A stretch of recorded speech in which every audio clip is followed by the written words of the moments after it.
नमस्कार।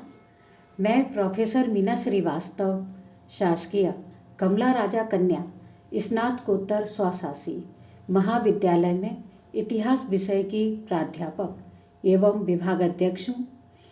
मैं आज आप सभी के समक्ष उपस्थित हूँ 80 खंबा बावड़ी के संबंध में बात करने के लिए। तो चलिए सबसे पहले मैं बात करती हूँ 80 खंबा बावड़ी के ऐतिहासिक विवरण के संबंध में। आरंभ से लेकर 1947 ईस्वी के मध्य में ग्वालियर में कच्छप घात, प्रतिहार, गुलाम वंश, खिलजी वंश, तुगलक वंश, तोमर वंश, मुगल वंश, सूरी एवं सिंधिया वंश का आधिपत्य स्थापित रहा था। मध्यकाल में ग्वालियर गढ़ में अनेक शासकों ने साहित्य, संगीत और स्थापत्य कला की त्रिवेणी प्रवाहित की थी। इसके साथ ही जल प्रबंधन के क्षेत्र में भी अद्वितीय वैज्ञानिक और व्यवहारिक विधि इन शासकों ने अपनाई थी। इसका प्रत्यक्ष प्रमाण है 80 खंबा बावड़ी। इस बावड़ी के साथ ही अनेक बावड़ियां एवं ताल हमें ग्वालियर गढ़ में प्राप्त होते हैं। उपर्युक्त जल स्रोतों में ग्वालियर गढ़ में स्थापित 80 खंबा बावड़ी अपने आप में महत्वपूर्ण स्थान रखती है। यह बावड़ी वास्तव में शिव मंदिर का ही एक भाग है, जिसका सर्वेक्षण करने के उपरांत यह ज्ञात होता है कि हथिया द्वार से प्रवेश करने पर बेजोड़ शिल्प कला को प्रदर्शित करता हुआ मान मंदिर स्थापित है। मान मंदिर के निकट ही महल की पश्चिमी दीवार से लगी हुई 80 खंबा बावड़ी निर्मित है। इस बावड़ी का निर्माण किसने करवाया था, ऐसा कोई भी अभिलेख हमें प्राप्त नहीं होता है। जनश्रुति यह है कि राजा मानसिंह के समय में शिव मंदिर था। वे प्रातः काल भगवान शिव की आराधना करने के लिए यहाँ आते थे। इसी शिव मंदिर से लगी हुई यहाँ एक वृत्ताकार बावड़ी निर्मित है। अब मैं बात करूंगी 80 खंबा बावड़ी के स्थापत्य की विशेषताओं के संबंध में। इस बावड़ी की गोलाई लगभग 60 फुट है। इसकी गहराई 80 या 100 फुट के लगभग विदित होती है। इस बावड़ी में मुख्य रूप से 3 स्तर हैं। बावड़ी के पानी तक पहुंचने के लिए 9 कुल 18 सीढ़ियां हैं।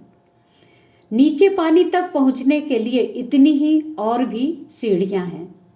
प्रथम तल में पहुंचने पर यहाँ 32 खंभों से घिरा हुआ दालान एवं छज्जा निर्मित है।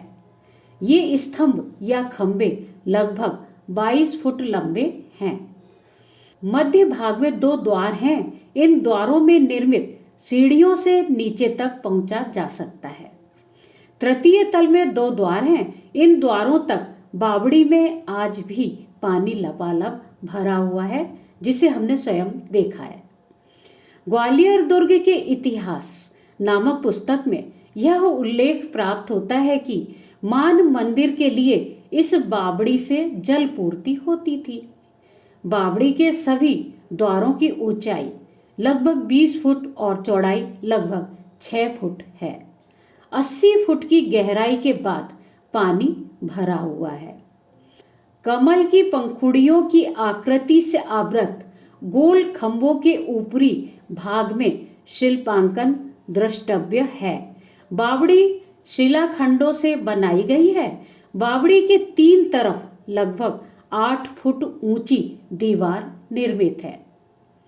इतिहासकारों का 80 खंबा बावड़ी के संबंध में यह मत प्राप्त होता है कि आर्थर ह्यूज, जो राजस्थान कॉलेज जयपुर में प्राचार्य थे, उन्होंने अपनी पुस्तक ग्वालियर में इस भवन को चित्रशाला बतलाया है।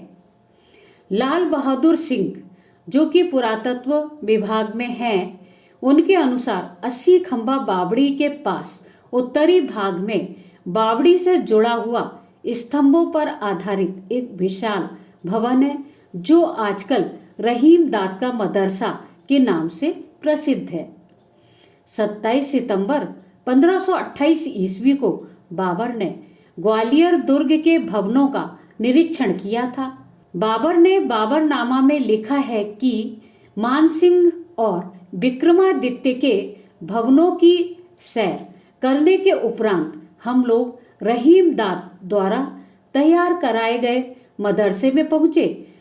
उसे उसमें एक बड़े फौज के किनारे बनवाया था।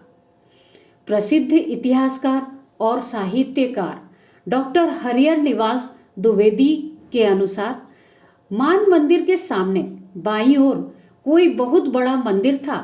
बाबर के गोपाचलगढ़ के सूबेदार रहीम दाद खां ने उसका अग्रभाग तोड़वाकर वहां मेहराबदार द्वार बनवा दिया और उसका नाम रहीम दाद का मदरसा रख दिया और यहाँ कुरान शरीफ पढ़ाया जाने लगा।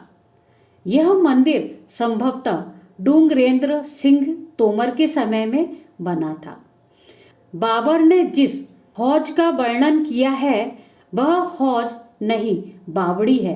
पूरा निर्माण भी रहीम दाद ने नहीं कराया था। पुराने मंदिर के सामने उसने दरवाजा मात्र बनाया था। अब मैं बात करूंगी वर्तमान संरक्षण की स्थिति के बारे में। यह बावड़ी ग्वालियर दुर्ग पुरातत्व विभाग के अधीन है, अतः यह विभाग द्वारा पूर्ण रूप से संरक्षित है। दूसरी बात, समय समय पर आवश्यकता के अनुसार इसे संरक्षित किया जाता रहा है। तीसरी बात, 80 खंबा बावड़ी शिव मंदिर का एक भाग है और इसके मुख्य निर्माण के नीचे वाले भाग को पुरातत्व विभाग के द्वारा बंद कर दिया गया है, जिसमें प्रवेश नहीं किया जा सकता है। यदि यह स्थान खुला होता तो इतिहासकार यहाँ से प्राप्त प्रमाणों के आधार पर और भी अधिक खोज कर सकते थे। चौथी बात मैं करूंगी संरक्षण संवर्धन हेतु सुझाव की। तो हमारा सुझाव यह है कि 80 खंबा बावड़ी में वर्तमान में भी जल है, परंतु इस जल का प्रयोग नहीं किया जाता है। इस कारण यह जल दूषित है। साथ ही यहाँ पर पॉलीथीन और भी तरह की फूल माला आदि प्रदूषण फैलाने वाली वस्तुएं मौजूद हैं।